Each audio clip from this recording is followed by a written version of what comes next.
The Bear. Have you watched it yet? On Hulu, or I think it was on FX too.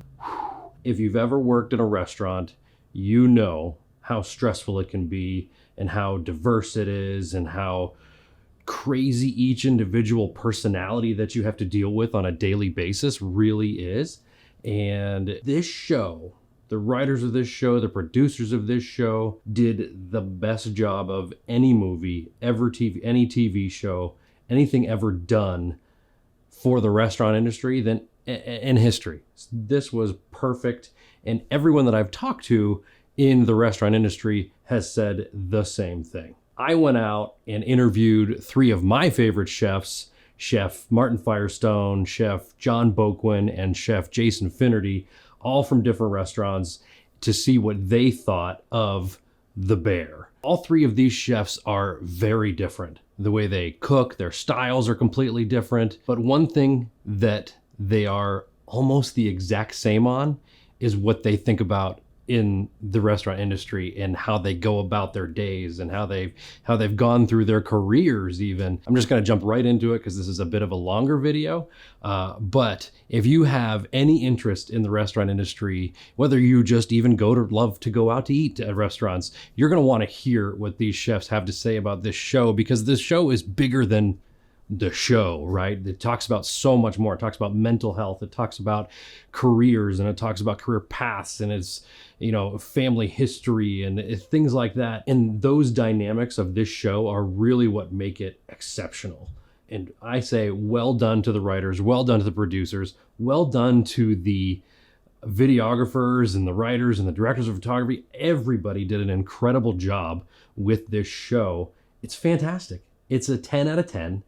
At least in my opinion, it's a 10 out of 10. And you're gonna hear exactly what real chefs at real restaurants really think about the show. Let's jump right in, and we're gonna start with Chef John Bouquin, the executive chef at the Skunk and Goat Tavern. Are you just drinking au jus? Just straight on shoot. So I'm sitting with Chef John at the Skunk and Goat Tavern. For the review of this TV show, I wanted to actually talk to real chefs, real people that work in a real commercial kitchen. And chef, introduce yourself.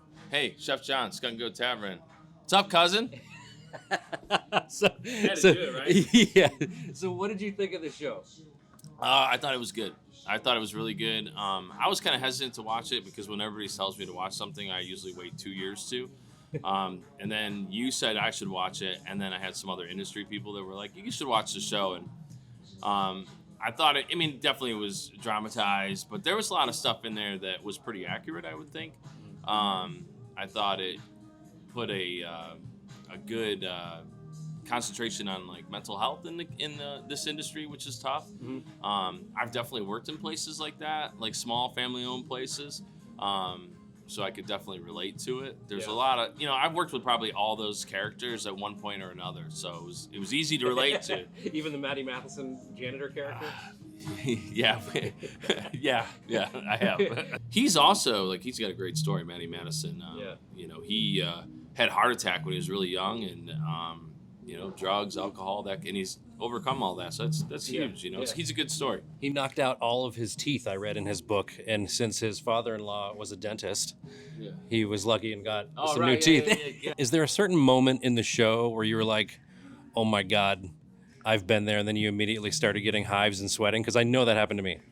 Wow, there was a couple moments. So one was when they went onto the digital online ordering and pre-ordering, that's happened. I was at a place where we first started and we said, okay, we're going to turn this thing on, and then someone forgot about pre-ordering, and our time went from 15-minute wait to it was 2 hours, to the point we had to shut it off. So, and you're just in the weeds constantly just trying to pump out this food, and we couldn't do it fast enough. So that was a thing. And then I think, back in the days, I started cooking, I was in the kitchens 98, 99, and that sabotage. So I worked with a lady like that.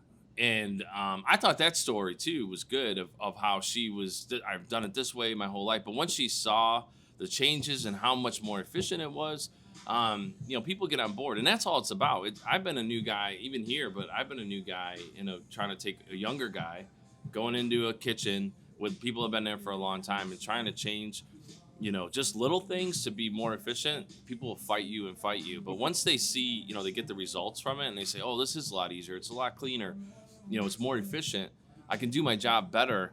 Then, you got to earn your stripes and you got to earn respect. And that's the biggest thing in this business. I think we've been missing for the last couple of years. I would say 5 years is people think they can come in and they are the guy without earning that, and I think for me coming up as a dishwasher to prep cook to line cook to sous chef to chef, I went through all those challenges. I fought, and I think that's the only thing I think is missing nowadays is people think that they can, be the guy without putting in the work, and I think learning the basics from your, having some integrity with your station, just your station, the way you label stuff, the way you organize it, the way you prep, like that's huge, right? Like if you can't have integrity over that, then what good are you?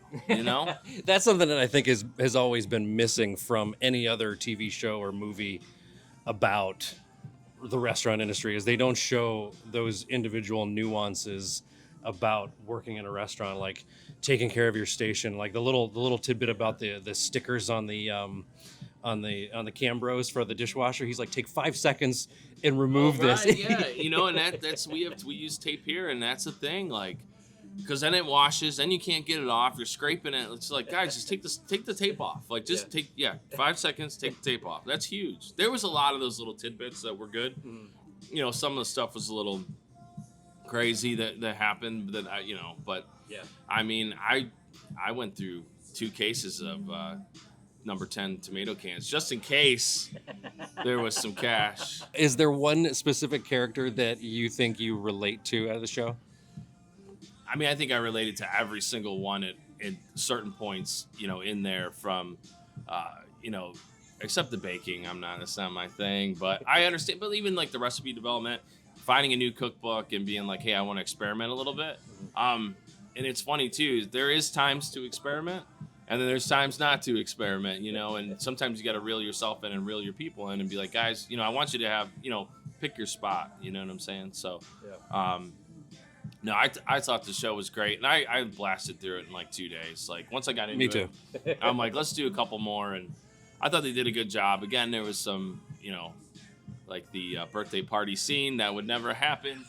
You would be in prison for 20 years plus, unless you had a unless it's for some mobster that you're doing it for. Right. I still think one of those kids might have said something, If there's one piece of advice you could give someone who's thinking about entering the restaurant industry, whether it's to be a chef or to be a dishwasher, what do you tell them? I would say, find the best restaurant in your area and try to work under as many talented people as you can, like bounce around. When you're young, this industry, you do a couple years somewhere and then go to the next place, but start off small. And even if it's like, I would say, I hate to say this, but McDonald's, Arby's, even those jobs are good because they're efficient, right? Like those places are made for efficiency. And I never worked there, but I watch videos on YouTube of like, hey, this is how we make our burgers. I'm like, man, that's genius, McDonald's. Like, or TGI McFunsters or whatever. Maybe I can't say whatever. But I think that's important too. But just, have patience too and put in the work. I mean, that's really important, is being organized, being on time, being early, keeping, learn how to stay clean. That's important. I mean, that's really important. And you're going to have bad days and you need to take it in and then learn from those bad days. And then, and listen to 90s R&B before you open your restaurant. Yeah. I'm going to taste this, the beef sandwich, his creation here, to celebrate the show.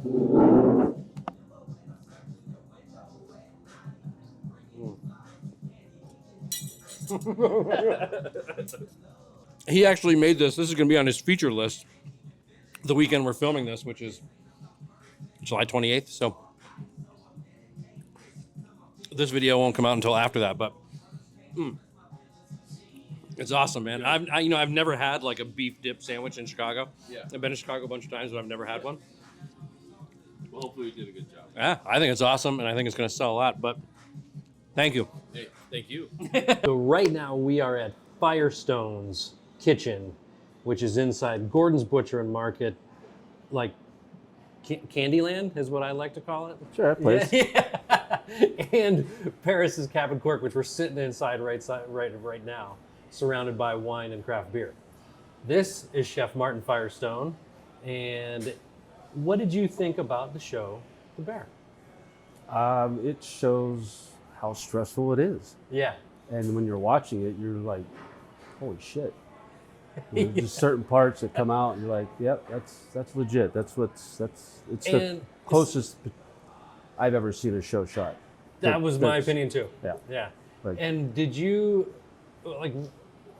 think that's good for the restaurant industry to show like what it's really like? Like I think it is. I absolutely think it is. I think some people will look at it as a negative, but you know, it's true to life what it's like in the kitchen. It's not like reality TV. Right.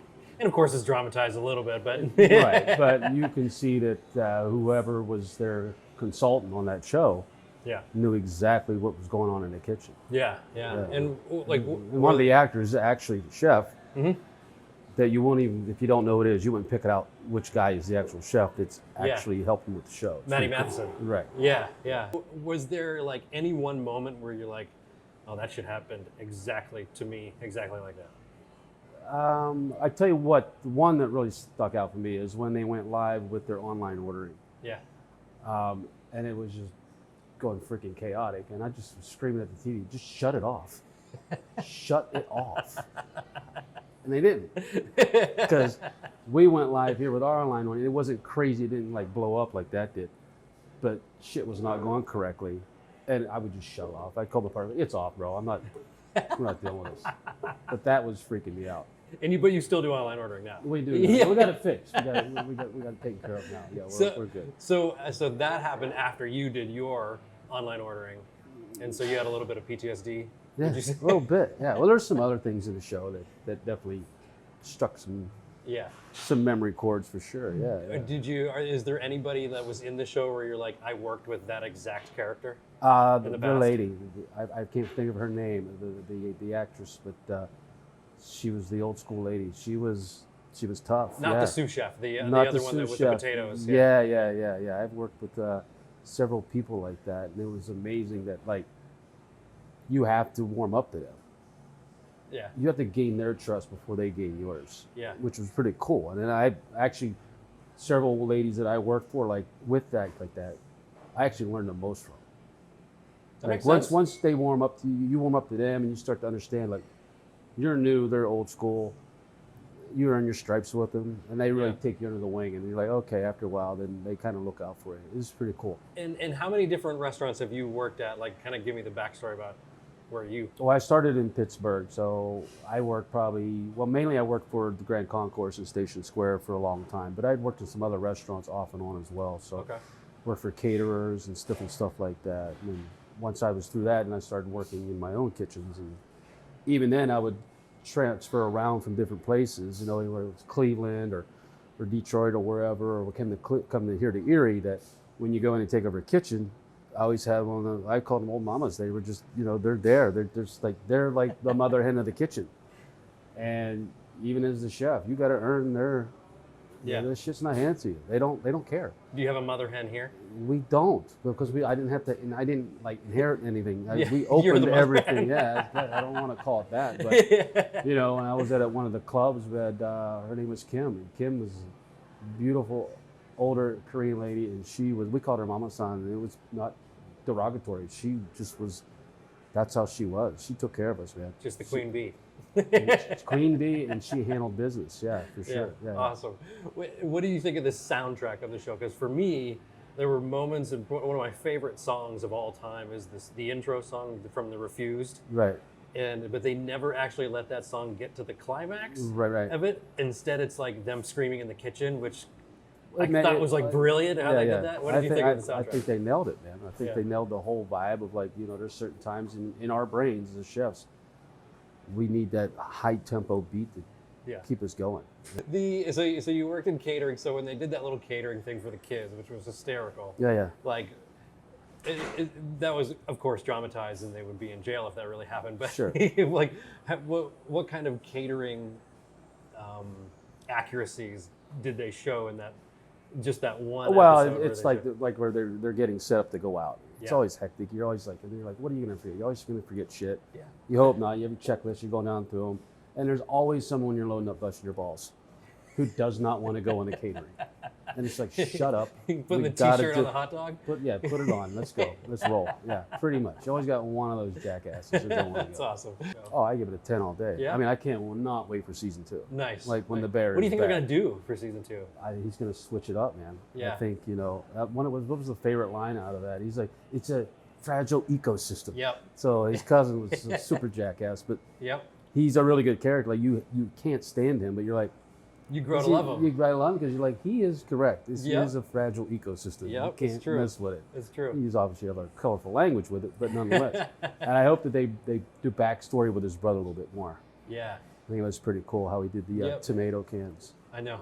Number 5s always tastes better. The small ones. Yeah. It's awesome. Who here, are there any employees you have here that kind of remind you of certain characters from the show? There's moments certain Yeah. ones will, they'll Anybody just say remind you of Maddie something. Matheson from the show? Not here. I've had other kitchens where you had that guy who just wanted to be in the kitchen so bad. Mhm. Maybe he was a dishwasher. He just wanted, and you're like, bro, you got a long ways to go, man. I was always taught, man, you have the hands. Either you have it or you don't have it. Yeah. You can't teach it. Yeah. You can teach someone if they have it inside them to bring it out. That's a really good But- point. I think that's something that's missing in almost every other job is like earning your stripes, like you said. Yeah. So do you? I know that's kind of like a contentious topic for some reason. It's not for anymore. me. Yeah. Like, do you think like restaurants should definitely keep that? Like, you got to earn your stripes. Like, You see a big difference in the mentality of people who don't have to earn their stripes or think that they don't need to earn their stripes. Mhm. Because there's a lot that goes with it. There's a lot of education. There's a lot of experience that goes into it's going to develop you as a person and as a chef or a culinarian going through and earning your stripes. Yeah. More so. And I think there's younger people, and I don't care, take it the wrong way. You want to leapfrog all through these steps and Right. you're missing out. You might Yeah. just think, because I just need to get there quicker because X, Y, and Z. And it is a different climate. There's so much information at people's fingertips now with the internet. When back in the day, you didn't have it. You didn't have YouTube. You didn't have all these Right. videos where you could kind of self-educate, which is a great thing. Sure. But when it comes into running through the brigade of a kitchen, you better earn that shit.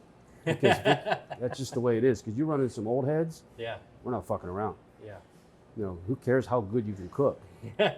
How can you roll? How can you bang in the kitchen? How can you get it done? Mm-hmm. I've known people who can cook phenomenal food, but they can't roll on a line for shit. No. Yeah. I couldn't.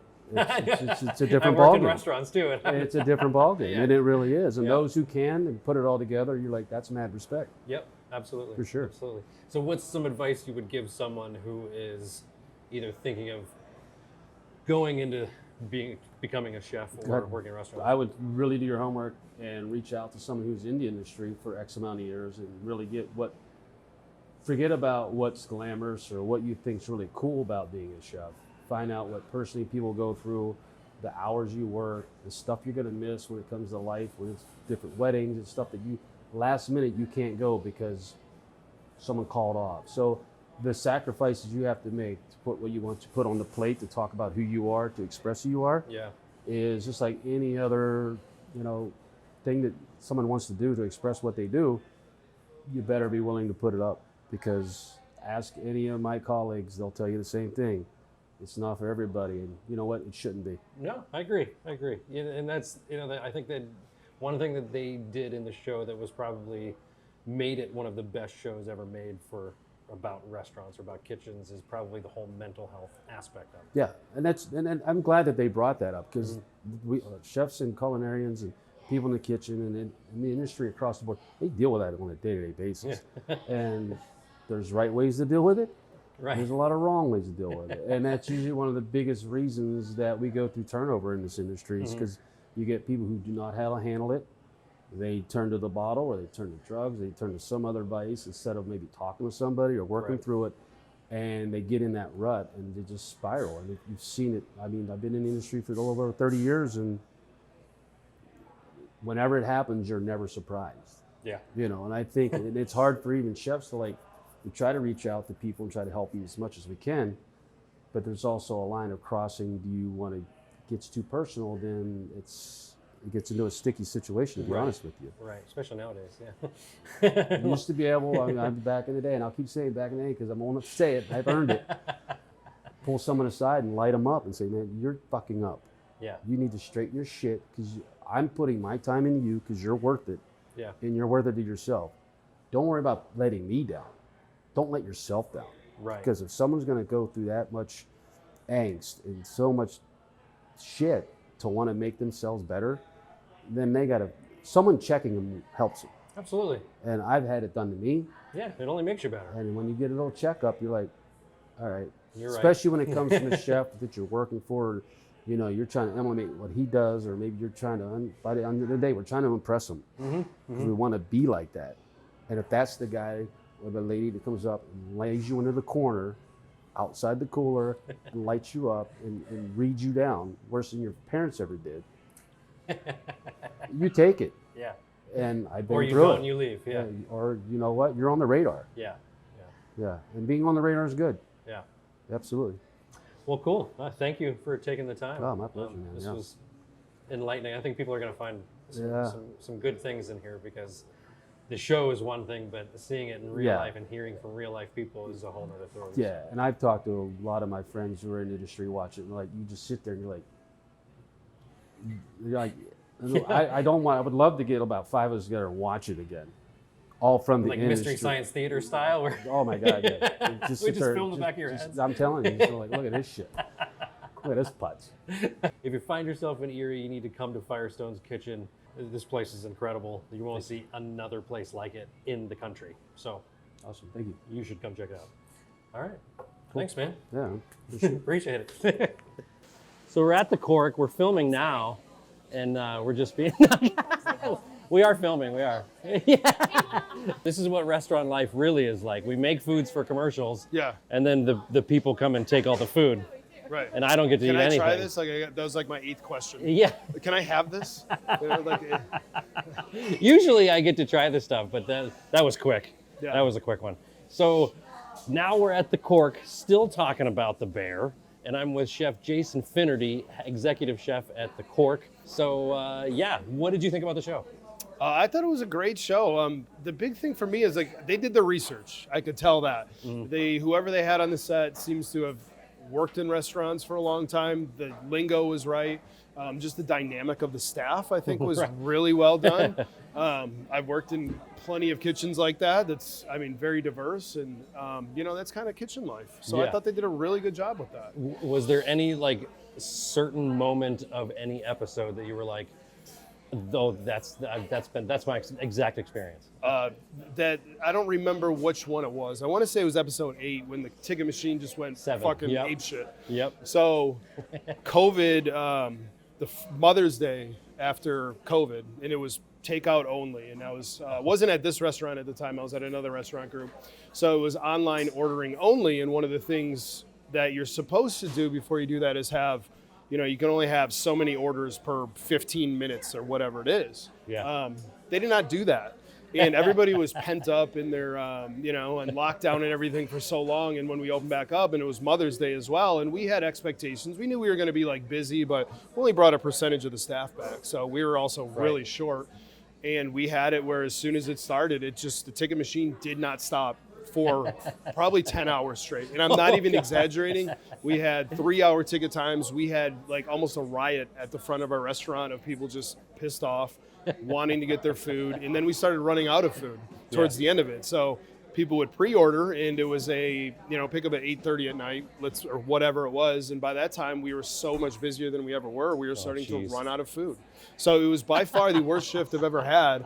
And I mean, just to comment on the show too, I mean, it was pretty accurate, how he reacted to that whole thing too, because I mean, it's extremely stressful, and you know, So how did do you you tell get out of someone to it? get the F off your expo? I probably said something similar to that, and there was probably a lot of other vulgarities that went through it too as well. But it was, you know, high stress, high everything. Did anybody quit that day? Luckily, no. That's and after great. the shift, it was one of those things where it was like I just apologized to the entire team because I was. And then you guys all got drunk. Probably. I know I got drunk. I don't know where I got drunk, but I definitely got drunk that night. So yeah. And like, so one of the things that a lot of everybody talks about is the mental health aspect, that they really played a big role in the show. What's your take on how they made that look? I think that's a real thing in this industry, and I think that if we don't start thinking about some of those things down the road, you know, just the amount of hours that we work, the amount of stress that I think just is on a day in and day out basis, that high pressure positions, you know, it will kind of affect you. And I know that there's some restaurant groups out there that are doing things where, you know, they mental health days, or they have a separate room that they have for somebody to go in and take, you know, 30, 40 minutes just to kind of clear their head and things like that. Right. I like that about it, you know, because that's very real. We have a lot of characters in this industry, Right. and a lot of them have demons too, you know, that people are fighting, and sometimes you wouldn't know about it unless they told you. You know? I'm not laughing at their demons that they're fighting. Yeah, no, absolutely. And it's a good point. So have you worked with any of those exact characters that they had in the show? Well, my nickname was Jeff for a long time. I looked in a lot of Hispanic predominant kitchens, so yeah, my name was Jeff, you know, for a lot of years. Hysterical. And I would, you know, I think that a lot of the people just resonated, you know, but for me, it's a lot about the diversity of teams, you know, and one of the things in kitchen I've always thought is like, you know, it's so diverse. There's so many different people and different characters that work in the industry, but the reality of it is nobody gives a shit about your background. Nobody gives a shit about where you came from, any of that kind of stuff. The only thing that people really care about is like, can you do your job effectively? And it showed that in the show. Like, it's a melting pot. All kitchens, they're a melting pot, and you get along with each other based on how you perform. And that's the big thing. Nobody gives a shit about you know what's your background is or anything like that. It's like we're a team, and we're all very different, and we punch in and we work hard together, and then you know we're a team. So it's I thought I did a great job with explaining that. So they've been approved for a second season. Okay. Where do you think it's going to go in the second season? That's a Ended great it by question. closing it up. Yeah, I think, wasn't there a part in the episode where it kind of had like a blueprint for the restaurant that they kind of wanted to make it, I think, towards the end? Maybe. Maybe it's something along Right those at the end, lines? there might have been like drawing notes or menus. Yeah, or talking yeah. to Sydney or something like that. Yeah. And wasn't it called The Bear too, the restaurant? Yeah, Or something along those lines? I think so. I think It's been a little while since I watched it. I know. I'm but, not on top of. I'm a little like I'm about a month late on this video. Me so. too. So, so I mean, I think it's probably going to be, maybe it's going to be a little bit more upscale food, you know? It's going to show kind of the restaurant that maybe he wanted to create all along. And yeah, that would be my guess. Nice. But I'm looking forward to it. Yeah, me too. Me too. Thank you, Chef. Thank you. All right. Appreciate it. That's it. Come to the Cork. I hope you stuck around for that entire episode. So many important things were talked about. We talked about the show, but we talked about so much more than the show, because in my opinion, this show is so much more than the show. So it shows a whole other aspect of life that maybe people didn't realize was out there. But if you worked in the restaurant industry, you know it's out there. So I'm just going to end the video here because it is a long one. Thank you for watching. If you'd like to see more content like what I did today, going out and talking to people, click the like button. Let me know in the comments, what did you think about the show? How did you feel watching it? Did you work in a restaurant? Because you had to feel something if you did. So click like, click subscribe. Thanks for watching.